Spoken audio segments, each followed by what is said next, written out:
गजरा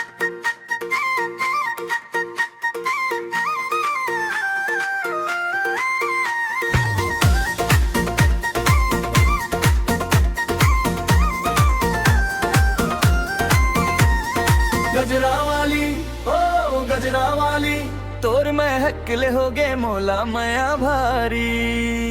गजरा वाली ओ गजरा वाली दिल्ला चुरा ले गे रे मोर सिंगारी।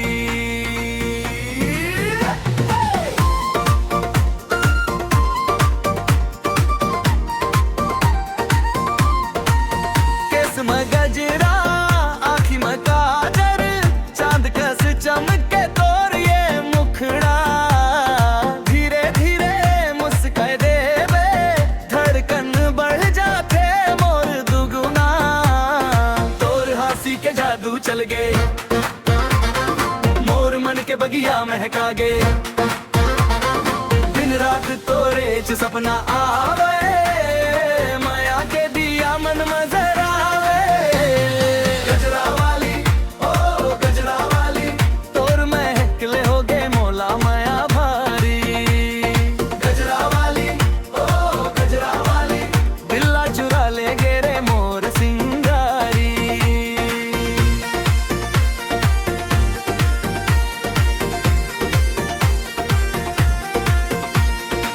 रेंग रेंग के आवस मोर संग फूल कस कोमल तोर ये रंग।